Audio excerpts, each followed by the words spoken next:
வணக்கம். ராகவா செய்திகளுக்காக விஜயகுமார். முக்கிய செய்திகள். புதுவையில் வணிகர் சங்கங்கள் நடத்திய கடை அடைப்பு. புதுவை நகரம் வெறிச்சோடியது. ஆட்டோ டிரைவர் கொலை வழக்கில் 8 பேர் கைது. ஏராளமான ஆயுதங்கள் பறிமுதல் செய்யப்பட்டன. பழங்குடியினர் நடத்திய பேரணி. பழங்குடியின மக்கள் மீது தடியடி நடத்திய போலீசார் மீது நடவடிக்கை எடுக்க வலியுறுத்தல். நீண்ட இழுபறிக்கு பின்பு போலீஸ் தேர்வு முடிவுகள் அறிவிப்பு. அதிகாலையில் முடிவுகள் வெளியிடப்பட்டது. இனி காணலாம் விரிவான செய்திகளை. புதுவையில் வணிகர்களின் சங்கம் நடத்திய கடையடைப்பு போராட்டத்தால் நகர்பகுதி வெறிச்சோடி காணப்பட்டது. வாட் வரியை குறைக்க வலியுறுத்தி புதுவை வணிக சங்கத்தினர் அறிவித்த கடையடைப்பு போராட்டத்தை முன்னிட்டு புதுவையில் அனைத்து நிறுவனங்களும் கடைகளும் சிறுதொழில் கூடங்களும் மூடப்பட்டிருந்தன. மார்க்கெட், சிறிய பெட்டிக்கடை, ஹோட்டல்கள் என அனைத்தும் மூடப்பட்டதால் புதுவையின் பிரதான வீதிகளான நேரு வீதி, காந்தி வீதி, ரங்கப்பிள்ளை வீதி, அண்ணா சாலை, காமராஜர் சாலை உள்ளிட்ட சாலைகள் மக்கள் நடமாட்டமின்றி காணப்பட்டன. கடையடைப்பு போராட்டத்திற்கு மட்டுமே வியாபாரிகள் அழைப்பு விடுத்திருந்ததால் புதுவை, காரைக்கால், ஏனாம் உள்ளிட்ட பகுதிகளில் பேருந்துகள், ஆட்டோக்கள், லாரிகள், டெம்போக்கள் வழக்கம்போல் ஓடின. பள்ளிகள், கல்லூரிகள், அரசு அலுவலகங்கள் வழக்கம்போல் இயங்கின. தனியார் மதுக்கடைகள் மூடப்பட்டிருந்தாலும் அரசு பாப்ஸ்கோ மதுக்கடைகள் இயங்கின. எனினும் அசம்பாவித சம்பவங்களை தடுக்க நேரு வீதி, அண்ணா சாலை, காமராஜர் சாலை உள்ளிட்ட முக்கிய பகுதிகளில் போலீசார் பாதுகாப்பு பணியில் ஈடுபடுத்தப்பட்டிருந்தனர். ஆட்டோ டிரைவர் கொலை வழக்கில் 8 பேரை போலீசார் கைது செய்துள்ளனர். மேலும் அவர்களிடம் இருந்து ஏராளமான ஆயுதங்கள் பறிமுதல் செய்யப்பட்டுள்ளன. புதுவை குமரகுருபள்ளத்தைச் சேர்ந்தவர் நாகராஜ். ஆட்டோ டிரைவரான இவர் கடந்த 22ஆம் தேதி முத்தியால்பேட்டை பகுதியில் படுகொலை செய்யப்பட்டார். இதனைத் தொடர்ந்து வழக்கு பதிவு செய்து போலீசார் 11 பேர் கொண்ட கும்பலை தேடி வந்தனர். இந்த நிலையில் அவர்கள் கோட்டக்குப்பம் எம்ஜிஆர் நகரில் பதுங்கி இருப்பதாக தகவல் வந்ததை அடுத்து போலீசார் அப்பகுதிக்கு விரைந்து சென்றனர். அப்போது அங்கு பதுங்கியிருந்த முத்தியால்பேட்டை செந்தில், மணிவண்ணன் உட்பட 8 பேர் கொண்ட கும்பலை போலீசார் சுற்றி வளைத்து கைது செய்தனர். மேலும் அவர்களிடம் இருந்து கத்தி, அரிவாள் உள்ளிட்ட பயங்கர ஆயுதங்கள் பறிமுதல் செய்யப்பட்டன. இந்த கொலை வழக்கு தொடர்பாக மேலும் 3 பேரை போலீசார் தேடி வருகின்றனர். சாலை மறியலில் ஈடுபட்ட பழங்குடியின மக்கள் மீது தடியடை நடத்திய போலீசார் மீது நடவடிக்கை எடுக்க வலியுறுத்தி பழங்குடியினர் பேரணி நடத்தினர். தமிழகத்தில் கொத்தடிமைகளாக உள்ள பழங்குடியினரை மீட்க கோரி சமீபத்தில் தவளக்குப்பம் பகுதியில் பழங்குடியின மக்கள் சாலை மறியலில் ஈடுபட்டனர். இந்த போராட்டத்தில் ஈடுபட்டவர்கள் மீது தடியடி நடத்தி கலைத்த போலீசார் மீது நடவடிக்கை எடுக்க வேண்டும் என கோரி பேரணி ஆர்ப்பாட்டம் நடைபெறும் என புதுவை மாநில பழங்குடியின் மக்கள் கூட்டமைப்பு அறிவித்திருந்தது. அதன்படி இன்று புதுவை மறைமலை அடிகள் சாலையில் உள்ள வெங்கடசுப்பா ரெட்டியார் சிலை அருகே பேரணி துவங்கியது. பேரணிக்கு புதுவை மாநில பழங்குடியின மக்கள் கூட்டமைப்பு தலைவர் ராம்குமார் தலைமை தாங்கினார். ஆதிவாசி தோழமை கழக கன்வீனர் கிருஷ்ணன் ஊர்வலத்தை தொடங்கி வைத்தார். அண்ணா சாலை, மிஷின் வீதி வழியாக பேரணி சென்றது. இதில் கூட்டமைப்பு நிர்வாகிகள் புருஷோத்தமன், மனோகரன், ஏகாம்பரம், வீரப்பன், ராஜவேலு, சத்தியமூர்த்தி உட்பட 500க்கும் மேற்பட்டோர் கலந்து கொண்டனர். நீண்ட இழுபறிக்கு பின்பு போலீஸ் தேர்வு முடிவுகள் இன்று அதிகாலையில் வெளியாகின. முடிவுகள் வெளியிட தாமதமானதால் இளைஞர்கள் மிகுந்த பதட்டமடைந்தனர். புதுவையில் காலியாக உள்ள 640 போலீஸ் பணியிடங்களுக்கான உடற்தகுதி எழுத்துத் தேர்வுகள் நடந்து முடிந்துள்ளன. இதில் உடற்தகுதி தேர்வு முடிவுகள் ஏற்கனவே வெளியாகிவிட்டன. இந்நிலையில் எழுத்துத் தேர்வு முடிவுகள் நேற்று மாலை வெளியாகும் என்று கூறப்பட்டது. எனவே தேர்வு எழுதியவர்களில் நூற்றுக்கணக்கானோர் தேர்வு முடிவுகளை அறிந்து கொள்ள கடற்கரை சாலையில் உள்ள போலீஸ் தலைமையக வாசலில் திரண்டனர். ஆனால் வெகு நேரமாகியும் முடிவுகள் வெளியிடப்படவில்லை. இதனால் அங்கு திரண்டிருந்த இளைஞர்கள் மிகுந்த பதட்டத்துடன் காணப்பட்டனர். எனினும் கடைசி வரை இருந்து முடிவுகளை தெரிந்து கொள்ளும் ஆர்வத்துடன் ஒரு சில இளைஞர்கள் அந்த பகுதிகளிலேயே படுத்து உறங்கினர். ஒரு வழியாக நீண்ட இழுபறிக்கு பிறகு போலீஸ் தேர்வு முடிவுகள் இன்று அதிகாலையில் வெளியாகின. காரைக்கால் பகுதிக்கு காவிரி நீரை பெற தமிழக அரசோடு இணைந்து நடவடிக்கை எடுப்போம் என முதல்வர் திரு ரங்கசாமி தெரிவித்துள்ளார். புதுவையில் திங்கட்கிழமை நடைபெற்ற சட்டப்பேரவை கூட்டத்தொடரில் அதிமுக சட்டமன்ற உறுப்பினர் திரு அன்பழகன் கேள்விக்கு பதிலளித்த முதல்வர் திரு ரங்கசாமி, காரைக்கால் கடைமடை பகுதி விவசாயிகளுக்கு தற்போது தண்ணீர் அவசியம் தேவைப்படுகிறது என்றவர், இது தொடர்பாக தமிழக முதல்வர் ஜெயலலிதா கடிதம் எழுதியதை சுட்டிக்காட்டி, காவிரி நீரை பெற தமிழக அரசோடு புதுச்சேரி அரசும் இணைந்து செயல்படுவதோடு காவிரி நதிநீர் ஆணையத்தை கூட்ட பிரதமருக்கு கடிதம் எழுதப்படும் என்றும் பதிலளித்தார். நாட்டின் 13வது குடியரசுத் தலைவராக பதவியேற்க இருக்கும் திரு பிரணாப் முகர்ஜிக்கு புதுவை தியாகி என் ஹரிகிருஷ்ணன் மக்கள் நல பேரவை வாழ்த்து தெரிவித்துள்ளது. இந்திய திருநாட்டின் 13வது ஜனாதிபதியாக பொறுப்பேற்க இருக்கும் திரு பிரணாப் முகர்ஜி பாராளுமன்ற உறுப்பினராக பணிபுரிந்த போதும் மத்திய அமைச்சராகவும் பணியாற்றிய போதும் அனைத்து கட்சியினராலும் விரும்பப்பட்டவர் என புகழாரம் சூட்டியுள்ளது அந்த அமைப்பு.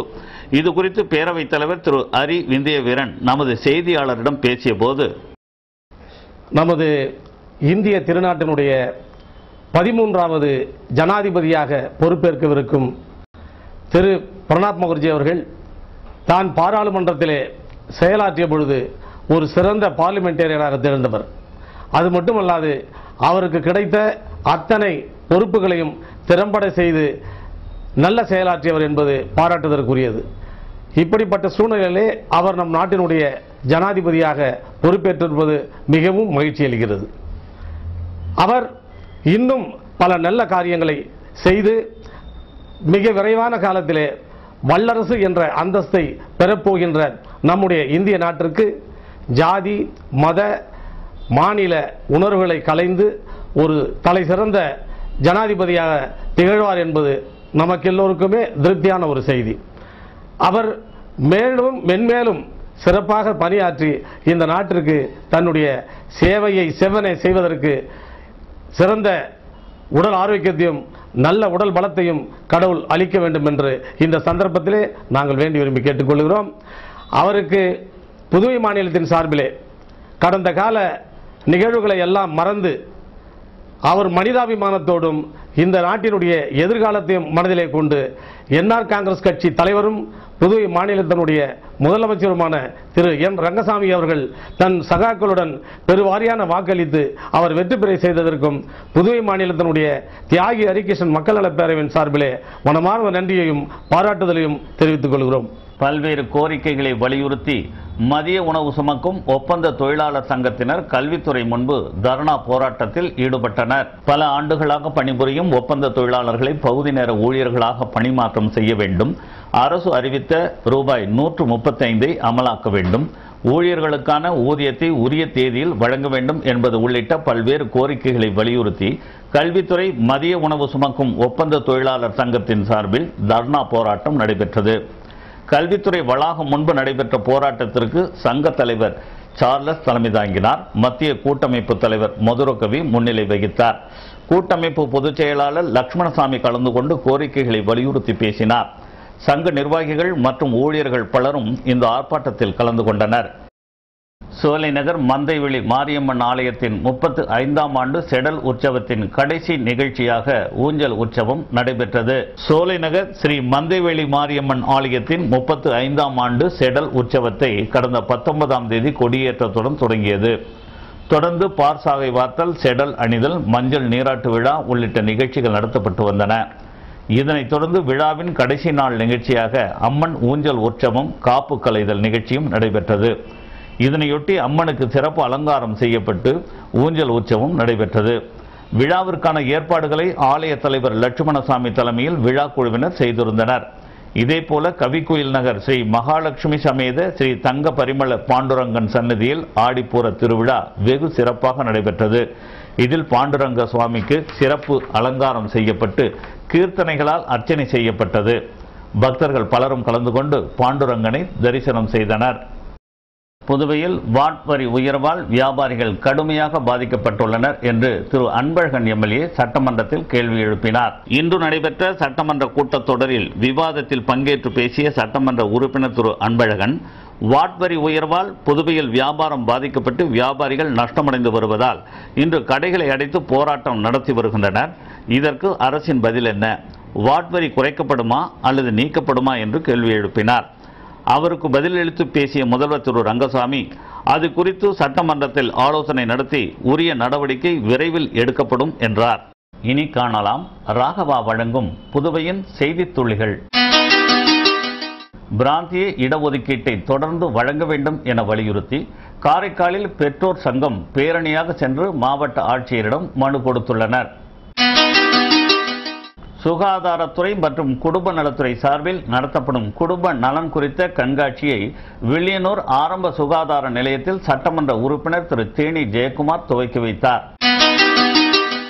காமராஜர் தேசிய காங்கிரஸ் சார்பில் கொண்டாடப்பட்ட காமராஜர் பிறந்தநாள் விழாவில் நலத்திட்ட உதவிகள் வழங்கப்பட்டன. சின்னகாலாப்பட்டில் குடிநீர் மேம்பாட்டு பணியினை சட்டமன்ற உறுப்பினர் திரு கல்யாண சுந்தரம் துவக்கி வைத்தார். மகளிர் மற்றும் குழந்தைகள் மேம்பாட்டுத்துறை சார்பாக வழங்கப்பட்ட முதியோர் விதவைகளுக்கான உதவித்தொகையை மங்களம் தொகுதியைச் சேர்ந்த 270 பயனாளிகளுக்கு சட்டமன்ற உறுப்பினர் திரு தேனி ஜெயக்குமார் வழங்கினார். சென்டாக் மாணவர்களுக்கான நிலுவைத் தொகையை அரசு வழங்காவிட்டால் சட்டசபை எதிரில் போராட்டம் நடத்தப்படும் என்று புதுவை மாநில இளைஞர் காங்கிரஸ் எச்சரிக்கை விடுத்துள்ளது. முதலாம் கல்வி வட்டம் சார்பில் நடத்தப்பட்ட 14 வயதுக்கு உட்பட்ட மாணவர்களுக்கான கால்பந்து போட்டியில் வெற்றி பெற்ற ஜீவானந்தம் அரசு மேல்நிலைப் பள்ளிக்கு பரிசுகள் வழங்கப்பட்டன. பூமி சூடாகி வருவதை தடுக்கும் முயற்சியாக கரசானூர் கிராமத்தில் அரவிந்தர் கலை மற்றும் அறிவியல் கல்லூரியின் சார்பில் மரக்கன்றுகள் நடப்பட்டன. கிராமப்புறங்களுக்கு அடிப்படை வசதிகளை செய்து தர வேண்டும் என அரசுக்கு மக்கள் வாழ்வுரிமை இயக்கம் வேண்டுகோள் விடுத்துள்ளது. நெட்டப்பாக்கத்தில் உள்ள ஆதி திராவிடர் குடியிருப்புகளை சீரமைக்க வலியுறுத்தி சம்பந்தப்பட்ட மக்கள் திடீர் சாலை மறியலில் ஈடுபட்டதால் 2 மணி நேரம் போக்குவரத்து தடைபட்டது. இத்துடன் ராகவா வழங்கும் புதுவையின் செய்தி துளிகள் நிறைவு பெறுகின்றன. விளம்பர இடைவேளைக்கு பிறகு செய்திகள் தொடரும்.